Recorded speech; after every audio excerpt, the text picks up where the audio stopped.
Hello guys, seeing you after while. और आज जो मैं लुक क्रिएट करने वाली हूँ that is minimal makeup look with red sari. ये बहुत अच्छा लुक, मेरा फेवरेट है, बहुत पसंद आया मुझे। और इस वक्त जो है मैं अपने फेस पर पिंपल्स को हाइड कर रही हूँ by applying the colour corrector. जहाँ जहाँ मुझे पर्जिंग है, मुझे पिंपल्स हैं, वहाँ पर मैंने कलर करेक्टर को अप्लाई कर लिया। अगर आपका स्किन कलर बहुत ज़्यादा फेयर है तो फिर try using green colour of colour corrector. और इसको मैं फाउंडेशन ब्रश से या कंसीलर ब्रश से ब्लेंड कर लूँगी। ठीक है, बिल्कुल इस तरह से मैंने इसको ब्लेंड कर लिया है। इसके ऊपर अब मैं बेस अप्लाई करूँगी और ये फाउंडेशन का जो शेड है ये मेरी स्किन के शेड से एक शेड जो है वो डार्क है। ठीक है, तो ये मैं अप्लाई कर लूँगी और आप देख सकते हैं कितनी अच्छी कवरेज आई है। मेरे फेस पर जितने भी पिंपल्स थे, जितनी भी पर्जिंग थी, वो सब हाइड हो गई है। और एक बिल्कुल अच्छा सा जो ट्रांजिशन क्रिएट हुआ है कलर का, that seems very smooth, very good. तो इस तरह से अपने पूरे फेस पर आप कवर अप कर लेंगे। ठीक है, coverage, high coverage foundation use कर लेंगे। मैं BBA बाय सुलेमान की इस वक्त यूज़ कर रही हूँ। इन द नेक्स्ट स्टेप मैंने ग्लैमरस की बेस यूज़ कर लिया और इसको मैं बिल्कुल सेंटर ऑफ फेस में अप्लाई करूँगी। ठीक है, एज़ यू नो कि मैं फुल ग्लैम मेकअप की तरफ जा रही हूँ, जो वेडिंग्स पर यूज़ हो सकता है, ईद पर, पार्टीज़ पर। ठीक है, वलीमा फंक्शन के लिए यूज़ हो सकता है रेड साड़ी के साथ। तो मैंने इस वक्त इस तरह से बेस क्रिएट की है, जो सेंटर ऑफ फेस में मैंने इसको अप्लाई कर लिया है और डैम्प स्पॉन्ज की हेल्प से इसको मैंने टैपिंग मोशन में ब्लेंड कर लिया है। अब मैं कंसीलर अप्लाई कर रही हूँ। और कंसीलर, अगर आपके डार्क सर्कल्स बहुत ज़्यादा हैं, रिंकल्स भी हैं डार्क सर्कल्स वाली जगह पर, तो आपने ब्रश यूज़ करना है कंसीलर को ब्लेंड करने के लिए। ये अच्छी कवरेज देता है और प्रोडक्ट को भी कम यूज़ करता है। अगर आप स्पॉन्ज यूज़ करेंगे तो फिर इतना अच्छा लुक नहीं क्रिएट होगा। और इसके बाद मैं मेकअप फिक्सर अप्लाई कर लूँगी, क्योंकि गर्मी का मौसम है तो मेरी बेस सही रहनी चाहिए। उसके बाद मैं अपने आईब्रोज़ को फिल कर रही हूँ। मेरे आईब्रोज़ थिक हैं तो मैं बहुत ज़्यादा फिल नहीं करूँगी, बहुत ज़्यादा शेप क्रिएट करने की तरफ नहीं जाऊँगी, बस लाइट सा इनको क्लीन नीट सा टच दे दूँगी। उसके बाद हम आई मेकअप करेंगे और उसके लिए सबसे पहले मैं अपनी आइज़ पर आई बेस अप्लाई कर लूँगी। इसको मैं ब्लेंड कर रही हूँ। ठीक है, और उसके बाद मैं ये वाइट कलर का जो शिमर है ये अप्लाई कर लूँगी अपनी आईब्रोज़ के just under, because I need to give them lifted look. ठीक है, इस जगह को प्रोमिनेंट करने के लिए हम इस तरह से एक शेड अप्लाई कर लेते हैं। ये मैंने ब्रश यूज़ कर लिया है, आई शेडो ब्रश है क्रिस्टाइन का, और मैं ये 2 से 3 शेड जो हैं ब्राउन के ये यूज़ करने वाली हूँ। ठीक है, इस पैलेट में मुझे जितने भी ब्राउन के शेड्स मिले हैं वो मैं यूज़ करूँगी, लेकिन बाद में। पहले मैंने इन दोनों कलर से ट्रांजिशन कलर क्रिएट किया है। ठीक है, इसको कहते हैं बेस कलर, ट्रांजिशन कलर।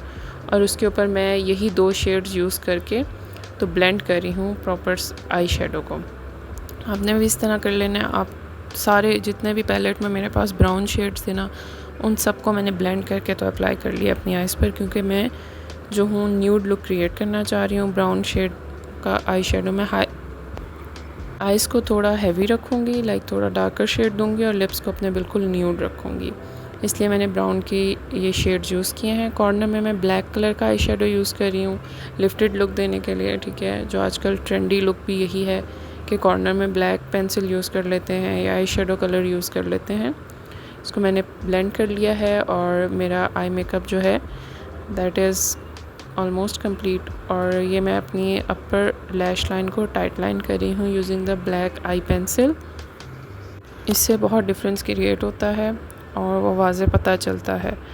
सो मैंने अप्लाई कर लिया है और थोड़ा सा मैं बिल्कुल अपनी लोअर लैश लाइन के कॉर्नर्स पर ये ब्लैक आई पेंसिल अप्लाई करूँगी। मैं कोहल आइज़ लुक की तरफ नहीं जाना चाह रही थी।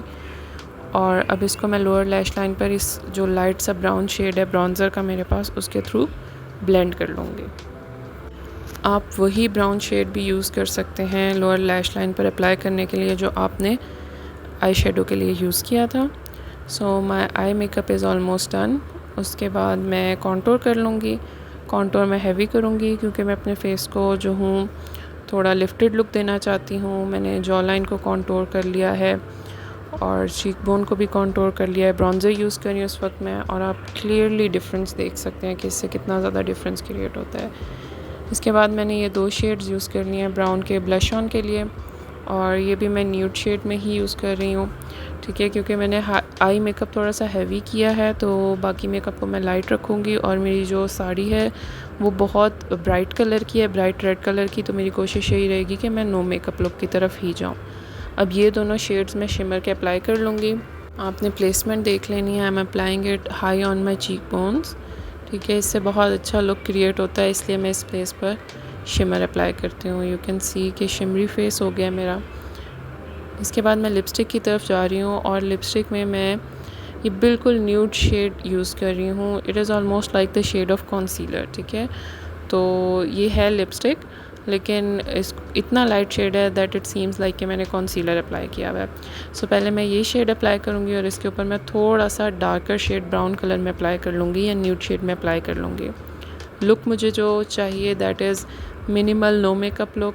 सो वो लिपस्टिक अगर मैं न्यूड लगा लूँगी या लाइट रख लूँगी तो उससे मेरा वो लुक अचीव हो जाएगा, इसलिए I am doing it with very much carefully because proper shape banana that is a little time taking और थोड़ा टफ होता है। सो या I am completely done and this is the final look. I will show you after accessorizing it. So this is the whole look और इसमें आप देख सकते हैं कि मैंने इसको ज्वेलरी मिनिमल रखी है, और क्योंकि मेरी जो साड़ी है ना वो बहुत ब्राइट कलर की है। So do let me know if you would like to try it or not.